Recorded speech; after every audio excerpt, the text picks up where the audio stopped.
Hi guys, welcome back to my channel. Today's video, I decided to discuss self-forgiveness. The title of this video is How to Forgive Yourself. Some of us might not know how to forgive ourselves. Some of us might not know that we even need to forgive ourselves. So in this video, I'm going to bring forth some information and break it down so I can help somebody out there that's seeking self-forgiveness. Today I will be referencing Kendra Cherry, and she has a master's in education, and this is from Very Well Mind. Forgiveness is often defined as a deliberate decision to let go of feelings of anger, maybe even resentment, retribution towards someone who you believe has wronged you. However, while you may be quite generous in your ability to forgive others, you may be much harder on yourself. Sometimes it's way more difficult to forgive self than to forgive others. Everybody makes mistakes, but learning how to learn from these errors, let go, move on, and forgive yourself is important for mental health and well-being. Discovery of why self-forgiveness can be beneficial and explore some steps that may help you learn how to forgive yourself. Self-forgiveness is not about letting yourself off the hook, nor is it a sign of weakness, as some people may think. The act of forgiveness, whether you are forgiving yourself or someone who has wronged you, does not suggest that you are condoning the actual behavior. To forgive yourself, you should, number one, understand your emotions. Number two, accept responsibility for what happened. Number three, treat yourself with kindness and compassion. Extend yourself some grace, so to speak.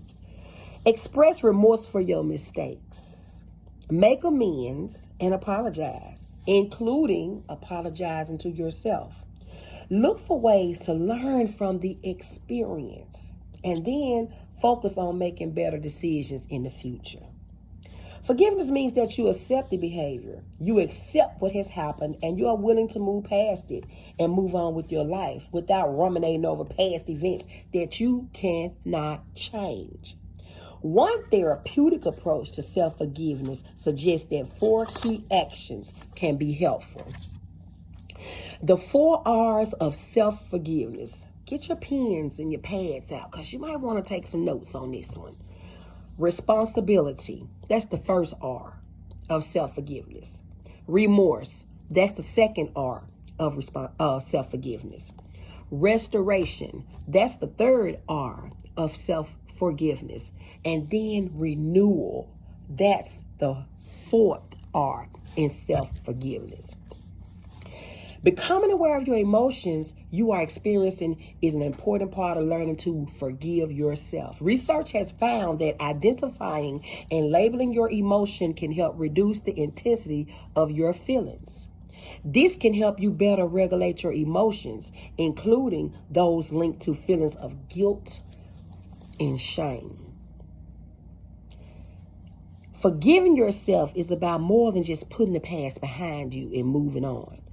It is about accepting what has happened and showing compassion to yourself. Facing what you have done or what has happened is the first step towards self-forgiveness. It is also the hardest step. If you have been making excuses, rationalizing, or justifying your actions in order to make them acceptable, it is time to face up and accept what you have done. By taking responsibility and accepting that you have engaged in actions that have hurt others, you can avoid negative emotions such as excessive regrets and guilt. Treat yourself with kindness and compassion. Forgiving yourself requires confronting your actions and showing remorse for what happened, but it is also important to approach it with self-compassion. The key is to treat yourself with the same kindness that you would show to another person. Try to avoid being self-critical and instead be compassionate while still acknowledging that you made a mistake and want to do better in the future. Express remorse for your mistakes. As a result of taking responsibility, you may experience a range of negative feelings, including guilt and shame.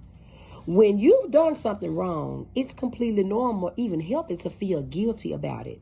These feelings of guilt and remorse can serve as a springboard to positive behavior change. While guilt implies that you're a good person who did something bad, shame makes you see yourself as a bad person. I'm going to say that again. While guilt implies that you're a good person who did something bad, shame makes you see yourself as a bad person. This can bring up feelings of worthlessness, which left unresolved can lead to addiction, depression, and aggression. Understand that making mistakes that you feel guilty about does not make you a bad person or undermine your intrinsic value. Make amends and apologize. Making amends is an important part of forgiveness, even when the person you are forgiving is yourself. Just as you might not forgive someone else until they made it up to you in some type of way, forgiving yourself is more likely to stick with you, feel like you've earned it. One way to move past your guilt is to take action to rectify your mistakes. Apologize if it is called for, and look for ways that you can make it up to whomever you have hurt, whoever that may be. It may seem as if the portion of the process benefits only the person you've harmed, but there is something in it for you as well. Fixing your mistakes means you'll never have to wonder if you could have done more. Learn from the experience. Everyone makes mistakes and has things for which they feel sorry or regretful for. I know I do. Falling into the trap of rumination, self-hatred, or even pity can be damaging and make it difficult to maintain your self-esteem and motivation. Forgiving yourself often requires finding a way to learn from the experience and grow as a person. To do this, you need to understand why you behaved the way you did and why you feel guilty. What steps can you take to prevent the same behaviors again in the future? Yes, you might have messed up, but it was a learning experience that can help you make better choices in your future. Try to do better. Forgiving yourself also means making an active effort to do better in the future. As you approach similar situations in your life, reflect on how you felt about the past mistakes. Rather than feeling guilty about those past errors, remind yourself about what you learned and how you can use that knowledge and experience to guide your actions moving forward. Get advice if you need to. Talk to somebody. Talk to a counselor. Talk to a therapist. Talk to your brother. Talk to your sister. Talk to your mom. Talk to your friend. Get advice from a sound person if at all possible. There are some limitations of forgiving yourself. While self-forgiveness is a powerful practice, it's important to recognize that this is not intended for people who unfairly blame themselves for something they aren't responsible for. People who have suffered abuse, trauma, or loss, for example, may feel shame and guilt even though they had no control over that. This can be particularly true when people feel they should have been able to predict and therefore avoid a negative outcome. This is an example of what is known as hindsight bias. There are some benefits of forgiving yourself. The standard axiom within psychology has been that forgiveness is a good thing and that it conveys a number of benefits, whether you have experienced a minor slight or have suffered a much more serious grievance. This includes both forgiving others as well as yourself. Letting go and offering yourself forgiveness can help boost your feelings of wellness and improve your image of yourself. Numerous studies have demonstrated that when people practice self-forgiveness, they experience lower levels of depression and anxiety. Similarly, self-compassion is associated with higher levels of success, productivity, focus, and concentration. The act of forgiveness can also have a positive impact on your physical well-being.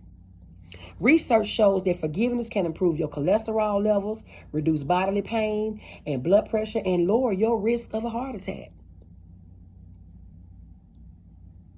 Having a compassionate and forgiving attitude toward yourself is also a critical component of successful relationships. Being able to forge close emotional bonds with other people is important, but so is the ability to repair those bonds when they become fraught or damaged. One study found that both parties benefit from the offending partner showing self-forgiveness. Specifically, both partners tended to feel more relationship satisfaction and have fewer negative thoughts about each other as a result of genuine self-forgiveness. There are some challenges in forgiving yourself. Let's talk about a few of them. So what is it that makes self-forgiveness so difficult at times? Why do people often continue to punish and berate themselves over relatively minor mistakes? Engaging in actions that are not in line with our own values or self-beliefs can lead to feelings of guilt and regret, or worse, self-loathing. Some people are just naturally more prone to rumination, which can make it easier to dwell on negative things. The fact that self-forgiveness involves acknowledging wrongdoing and admitting that you might need to change can make the process that more challenging. And lastly, people who are not yet ready to change may find it harder to truly forgive themselves. Instead of admitting they might need to change, they might engage in a sort of pseudo self-forgiveness by simply overlooking or excusing their behavior. There are some potential drawbacks of forgiving yourself. While self-forgiveness is generally thought of as a positive action that can help restore the sense of self, there is also research indicating that it can sometimes have a detrimental effect. The major pitfall of self-forgiveness is that it can sometimes reduce empathy for those who have been hurt by your actions. Although self-forgiveness often relieves feelings of guilt, there are times this inward focus may make it more difficult to identify with others. You can afford this by consciously practicing empathy with those who have been affected by your actions. Some of the frequently asked questions I get often in counseling or therapy is, how do I let go of guilt and forgive myself? Letting go of guilt you feel often takes time. Focus on self-compassion. Apologize if you need to, and working on making amends. Instead of ruminating on feelings of guilt, focus on what you've learned and how you plan to do better moving forward. Another question, why can't I seem to forgive myself? There are a number of reasons why you might be struggling with self-forgiveness. It could be because you're worried about making the same mistake again. Or maybe you're worried about how facing your actions might undermine your self-image or damage your self-esteem. In such cases like this, taking gradual steps to truly change can be helpful. Talking to a mental health professional like myself can help you process your feelings, develop new coping skills, and find ways to avoid the same mistakes in the future. Another question I get, how do you forgive yourself for terrible things? The more serious your mistake, the longer it may take you to move past it. Regret can be normal, but it is important to take the steps to move past it. You might feel grief about what happened, but it is important to allow yourself to feel and accept your emotions. As you move forward, pay attention to the things you are doing to change, and you learn from that experience. And focus on the feelings of gratitude for what you've learned and the opportunity you have to keep trying to do better.